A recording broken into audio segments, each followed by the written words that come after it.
हर्षित landmark, सपनों का घर जैसा आप चाहते हैं हम बनाते हैं। 1, 2 एवं 3 BHK ready position flats. Call 9827321321। Captain Amarinder Singh फिर कांग्रेस पर हमला बोले हैं। उन्होंने कहा कि पंजाब में कांग्रेस की कला को संभालने में नाकाम नेता उनके खिलाफ दुष्प्रचार कर रहे हैं। और एक तरफ हरीश रावत कहते हैं कि 43 विधायकों ने मेरे खिलाफ पत्र लिखा। अब रणदीप सुरजेवाला कह रहे हैं कि 79 में से 78 विधायकों का पत्र मिला था। इससे साफ जाहिर हो रहा है कि पूरी पार्टी सिद्धू की कॉमेडी के रंग में रंग गई है। कैप्टन अमरिंदर सिंह ने यह भी दावा किया कि 43 विधायकों को भी मजबूर कर लेटर पर उनके साइन लिए गए हैं। उन्होंने कहा कि अपनी नाकामी छिपाने के लिए नेता झूठ बोल रहे हैं। अमरिंदर ने मजाकिया लहजे में कहा था कि पार्टी के अंदर का हाल है, वो अपने झूठ को भी छुपा रहे हैं। पंजाब में जारी राजनीतिक उठापटक के बीच नवजोत सिंह सिद्धू का बयान सामने आया है। उन्होंने कहा है कि गांधी जी और शास्त्री जी के बताए रास्तों पर चलता रहूंगा। किसी पद पर रहूं या ना रहूं, हमेशा राहुल गांधी और प्रियंका गांधी के साथ खड़ा रहूंगा। बुरी ताकतें मुझे हराने की चाहें जितनी भी कोशिश कर ले, मैं पॉजिटिविटी के साथ ही पंजाब को जीतूंगा। दिल्ली में हरियाणा के मुख्यमंत्री मनोहर लाल खट्टर, उप मुख्यमंत्री दुष्यंत चौटाला और कृषि मंत्री JP दलाल ने केंद्रीय मंत्री अश्विनी चौबे से मुलाकात की। बैठक के बाद सीएम खट्टर ने बताया कि पंजाब और हरियाणा में कल से धान खरीदी शुरू हो जाएगी। प्रधानमंत्री नरेंद्र मोदी ने गांधी जयंती के मौके पर जल जीवन मिशन पर ग्राम पंचायतों और पानी समितियों, ग्राम जल व स्वच्छता समितियों के साथ वीडियो कॉन्फ्रेंसिंग के माध्यम से बातचीत की। प्रधानमंत्री मोदी ने ग्राम पंचायतों और पानी समितियों से वर्चुअल संवाद कर उन्हें पानी के प्रति जागरूक करने का भी प्रयास किया। पीएम मोदी ने कहा कि जल जीवन मिशन का उद्देश्य सिर्फ लोगों तक पानी पहुंचाना ही नहीं, बल्कि ये लोगों को जोड़ने का आंदोलन है। उन्होंने कहा कि ये जन भागीदारी से जुड़ा हुआ है। पीएम मोदी ने कहा कि जल जीवन मिशन को ज्यादा सशक्त और पारदर्शी बनाने के लिए ऐप लॉन्च किया जा रहा है, जिससे एक मिशन से जुड़ी समस्त जानकारी मिलेगी। राष्ट्रपिता महात्मा गांधी की 152वीं जयंती के मौके पर पीएम मोदी ने दिल्ली के राजघाट पहुंचकर गांधी जी को श्रद्धांजलि दी। इस दौरान पीएम मोदी ने कहा कि बापू का जीवन और आदर्श देश पीढ़ी को कर्तव्य पथ पर चलने के लिए प्रेरित करता रहेगा।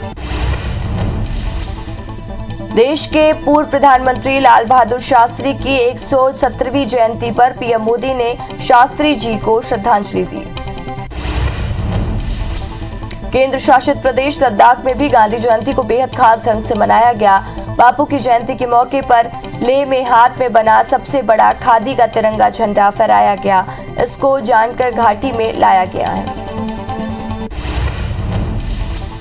चीन को करारा जवाब देने के लिए भारत ने भी कमर कस ली है। पहली बार लद्दाख से सटी सीमा पर भारत ने K9 रज तोपों के तैनात किए गए हैं और साथ ही सेल्फ प्रोफाइल्ड हेवीएक्टर तोप 50 किलोमीटर दूर तक लक्ष्य पर निशाना साधने में सक्षम है और चीन के साथ 1 साल से ज्यादा समय से बने गतिरोध के चलते इसे तैनात किया गया है। चीन के साथ 1 साल से ज्यादा समय से बने गतिरोध के चलते भारत ने K9 ब्रज तोपों की तैनाती सीमा पर की है और बॉर्डर पर K9 ब्रज को ऊंचाई वाले इलाके में भी इस्तेमाल किया जा सकता है। देश भर में कोरोना वैक्सीनेशन का काम तेजी से जारी है। केंद्रीय स्वास्थ्य मंत्री ने ट्वीट कर बताया है कि भारत ने 90 करोड़ कोरोना वैक्सीन डोज लगवाने का आंकड़ा पार कर लिया है। आज 70 लाख से अधिक डोज लगाई गई हैं। दुनिया भर में कोरोना वायरस के संक्रमण से मरने वालों की संख्या 50 लाख को पार कर गई है। एक रिपोर्ट के मुताबिक कोविड से मौतों की संख्या 25 लाख पहुंचने में 1 साल का समय लगा, जबकि अगली 25 लाख मौतें 236 दिन में हुई हैं। एआईसीसी ने छत्तीसगढ़ के मुख्यमंत्री भूपेश बघेल को बड़ी जिम्मेदारी देते हुए उत्तर प्रदेश विधानसभा चुनाव के लिए वरिष्ठ पर्यवेक्षक नियुक्त किया है। प्रियंका वाड्रा यूपी में कांग्रेस की प्रभारी हैं। वहीं सीएम भूपेश बघेल ने सोनिया गांधी और आलाकमान का आभार जताया है। मध्य प्रदेश और छत्तीसगढ़ में नए एनएसयूआई अध्यक्ष की घोषणा कर दी गई है। मंजुल त्रिपाठी एमपी के एनएसयूआई अध्यक्ष बनाए गए हैं, जबकि छत्तीसगढ़ के एनएसयूआई अध्यक्ष नीरज पांडे बने हैं और मंजुल रीवा एनएसयूआई के साथ ही अध्यक्ष पद रहे हैं और मंजुल त्रिपाठी कमलनाथ समर्थक भी रहे हैं।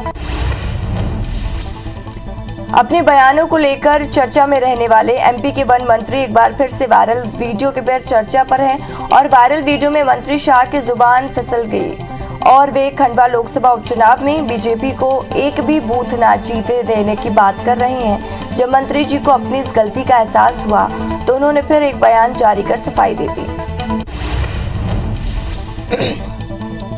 परिवहन मंत्री गोविंद सिंह राजपूत सिंगरौली के जैसी नगर पहुंचे, जहां उन्होंने शासकीय महाविद्यालय का लोकार्पण किया। इसके साथ ही 1,75,00,000 रुपए की लागत से बनी कई शासकीय हायर सेकेंडरी उच्चतर विद्यालय की बिल्डिंग का भी लोकार्पण किया।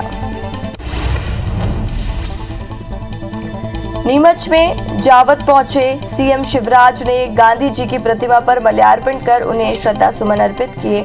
सीएम शिवराज सिंह ने महात्मा गांधी को भारत की आत्मा बताया और सभी से गांधी जी के बताए मार्ग पर चलने की अपील की। इस दौरान मंत्री ओम प्रकाश सकलेचा और राजवर्धन सिंह दत्तीगांव समेत बीजेपी के कई पदाधिकारी और नेता और कार्यकर्ता मौजूद रहे। गांधी जयंती के मौके पर विधानसभा अध्यक्ष गिरीश गौतम ने विधानसभा परिसर पर गांधी प्रतिमा पर माल्यार्पण किया। साथ ही विधानसभा की लाइब्रेरी के गांधी नेहरू कक्ष में भी दीप प्रज्वलन किया। इस दौरान विधानसभा अध्यक्ष ने कहा कि गांधी जी के विचारों का हमें पालन करना चाहिए। दतिया दौरे पर पहुंचे गृह मंत्री नरोत्तम मिश्रा ने राष्ट्रपिता महात्मा गांधी के चित्र पर पुष्प अर्पित की। इसके बाद 101 लड़कियों की शादी के लिए उन्हें 51 हजार का चेक वितरित किया। इस दौरान उन्होंने राज्य और केंद्र सरकार की मातृशक्ति के कल्याण की योजनाओं के बारे में भी जानकारी दी। छत्तीसगढ़ में शराबबंदी को लेकर बिलासपुर सांसद अरुण साहब ने राज्य सरकार पर निशाना साधा है। सांसद साहब ने कहा है कि कांग्रेस सरकार को अपने घोषणा पत्र के वादे को पूरा करना चाहिए। शराबबंदी के मुद्दे को लेकर सबसे ज्यादा महिलाओं ने वोट दिया था, लेकिन सत्ता में आने के बाद शराबबंदी नहीं करना उनके साथ धोखा करने जैसा है। जबलपुर में डेंगू, खराब सड़कों और समेत कई मुद्दों को लेकर कांग्रेस बड़ा आंदोलन करने जा रही है। कांग्रेस ने तय किया है कि सोमवार यानी 4 अक्टूबर को शहर में एक विशाल जन अधिकार यात्रा निकाली जाएगी, जिसके तहत जिला कलेक्टर कार्यालय का घेराव किया जाएगा। सरगुजा के शिक्षकों ने गांधी चौक पर प्रदर्शन किया। गांधी चौक पर छत्तीसगढ़ टीचर्स एसोसिएशन ने सामूहिक रूप से रघुपति राघव राजा राम का गायन गाया और इसके बाद गांधी जी की प्रतिमा पर फूल माला अर्पित किया। साथ ही जन घोषणा पत्र किए गए वादों को जल्द पूरा करने की भी मांग की। दवा सप्लायर से रिश्वत लेने के मामले में गिरफ्तार एम्स भोपाल के निलंबित डिप्टी डायरेक्टर धीरेन्द्र प्रताप सिंह पर सीबीआई ने शिकंजा कसा है। जांच में खुलासा हुआ है कि आवाज रिकॉर्ड ना हो, इसलिए धीरेन्द्र प्रताप सिंह व्हाट्सएप कॉल पर ही बात करता था। इसी के जरिए रिश्वत की डिमांड करता था। अंबिकापुर में पुलिस ट्रेनिंग सेंटर से जवानों को लेकर जा रही बस पलट गई। हादसे में करीब 12 जवान घायल हो गए। सभी घायल जवानों को इलाज के लिए मेडिकल कॉलेज में भर्ती कराया गया है। बताया जा रहा है कि जवानों को मैनपाट से मुंगेली ले जाया जा रहा था, तभी रास्ते में बस पलटी। खरगोन के पीपलगौन गांव पर एक मिनी ट्रक ने बाइक सवार को टक्कर मार दी, जिससे बाइक सवार की मौके पर ही मौत हो गई। वहीं घटना के बाद वाहन चालक मौके से फरार हो गया। ये पूरी घटना सीसीटीवी में कैद हुई। मृतक की पहचान तोताराम के रूप में हुई है, जो कि नाहरखेड़ी का रहने वाला था। रायसेन के महेश्वर में तेंदुनी गांव में नहाने गए नाबालिग डूब गए, जिनका अब तक पता नहीं लग पाया है। फिलहाल पुलिस और राजस्व विभाग की टीम ने रेस्क्यू अभियान शुरू कर दिया है और दोनों नाबालिग की तलाश की जा रही है। लोगों के मुताबिक दोनों को तैरना नहीं आता था। बलरामपुर के त्रिगुंडा पुल के नीचे एक शख्स की लाश मिली है। सूचना पर पहुंची पुलिस ने शव को कब्जे में लेकर जांच शुरू कर दी है। मृतक की पहचान रामचतन के रूप पर हुई है, जो कि बानिकपुर का रहने वाला था। पुलिस के मुताबिक रामचतन घर से ससुराल के लिए निकला था, जो ससुराल नहीं पहुंच पाया। बलरामपुर के नकवी गांव पर महिला की हत्या का खुलासा करते हुए पुलिस ने आरोपी को गिरफ्तार कर लिया है। आरोपी ने पहले महिला से जबरदस्ती की और विरोध करने पर उसकी हत्या कर दी। इसके बाद भी दरिंदे ने 2 बार लाश के साथ बलात्कार किया और शव को वहीं छोड़कर फरार हो गया। महासमुंद के नायापारा में पुलिस ने नाबालिग के साथ दुष्कर्म के आरोपी को गिरफ्तार किया है। पुलिस के मुताबिक आरोपी कान्हा सोनी ने पड़ोस के रहने वाली बच्ची के साथ दुष्कर्म की वारदात को अंजाम दिया था, जिसकी शिकायत पीड़ित परिवार ने कोतवाली थाने में की थी। बिलाईगढ़ पुलिस ने बाइक चोर गिरोह के 5 सदस्यों को गिरफ्तार किया, साथ ही उनके पास से चोरी की 13 बाइक भी जब्त की है। आरोपी बिलाईगढ़ क्षेत्र के भीड़ भाड़ वाले इलाके में बाइक चोरी करते थे और उसे गिरवी रख देते थे, जिसकी शिकायत पर बिलाईगढ़ पुलिस ने कार्रवाई की है। रायपुर शहर समेत प्रदेश भर में जाल फैला रहा सट्टा लिखने वाले एक और आरोपी को पुलिस ने गिरफ्तार किया है। दरअसल पुलिस ने 27 सितंबर को 3 आरोपियों को गिरफ्तार किया था, जिनसे पूछताछ के बाद मोवा के करसन हेरिटेज निवासी प्रिंशु अग्रवाल को गिरफ्तार किया गया है। रायपुर की मौधापारा पुलिस ने गांधी जयंती के दिन अवैध शराब बेचने वाले 3 आरोपियों को गिरफ्तार किया है, साथ ही उनसे 1 लाख कीमत की शराब जब्त की गई है। फिलहाल आरोपियों के खिलाफ आबकारी एक्ट के तहत केस दर्ज कर जेल भेज दिया गया है। दमोह की सिटी कोतवाली पुलिस ने अवैध शराब की बिक्री करते हुए 2 आरोपियों को गिरफ्तार किया, साथ ही उनके पास से 70,000 कीमत से ज्यादा की अवैध शराब जब्त की है। पुलिस के मुताबिक आरोपियों ने घर के अंदर गड्ढा खोदकर शराब को छुपा दिया था, जिसे पुलिस ने बरामद किया।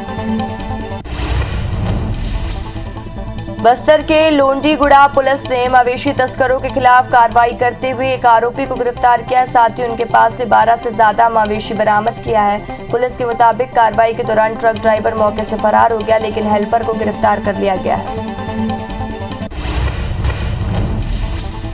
ग्वालियर में एक व्यापारी से ब्लैकमेल करने का मामला सामने आया है। युवती ने व्यापारी को व्हाट्सएप कॉल पर अश्लील वीडियो बना लिया और फिर व्यापारी को वीडियो भेजकर ब्लैकमेल करने लगी, जिससे परेशान होकर व्यापारी ने क्राइम ब्रांच में शिकायत दर्ज कराई।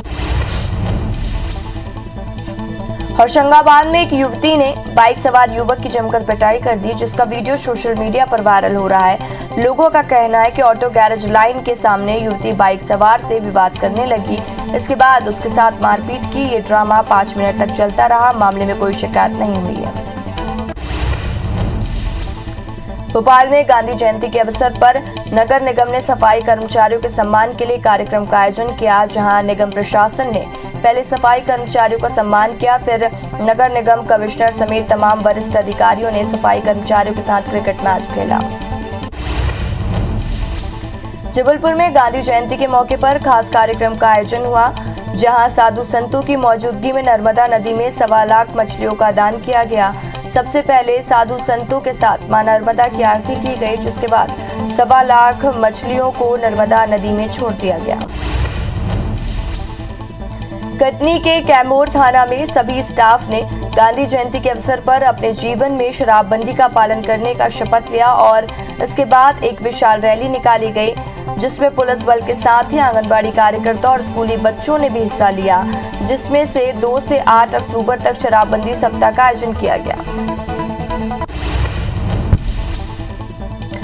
राष्ट्रपिता महात्मा गांधी की जयंती पर राजनांदगांव जिला कोर्ट परिसर में एक जागरूकता रैली निकाली गई, जिसे लेकर सत्र न्यायाधीश विनय कुमार कश्यप ने हरी झंडी दिखाकर रवाना किया और इस दौरान रैली के माध्यम से लोगों को उनके कानूनी अधिकारों के प्रति जागरूक किया गया। कोरबा में 2 अक्टूबर से 8 अक्टूबर तक वन्य जीव संरक्षण सप्ताह मनाया जाएगा, जिसके पहले दिन रीसदी में नगर वन उद्यान और लोकार्पण किया गया और कोरोना से जान गंवाने वाले लोगों के नाम से पौधरोपण किया। साथ ही स्कूली बच्चों की चित्रकारी प्रतियोगिता भी आयोजित की गई। हीरालाल राय की जयंती के अवसर पर कटनी में Indian national trust for art and culture heritage की स्थापना की गई। इस मौके पर कटनी में विरासत से जुड़ी हुई आर्ट गैलरी भी लगाई गई, जिसमें चित्रों, पुस्तकों और कला के माध्यम से कटनी की सांस्कृतिक धरोहरों की जानकारी प्रस्तुत की गई। मंडला में कलेक्टर ने बच्चों के भविष्य से लेकर मोटिवेशनल कार्यक्रम का आयोजन किया, जहां अलग अलग क्षेत्रों में विभागों के जिलाधिकारी और वरिष्ठ लोग शामिल हुए, जिन्होंने अपने विभाग और पढ़ाई के अनुभव छात्रों के साथ साझा किए।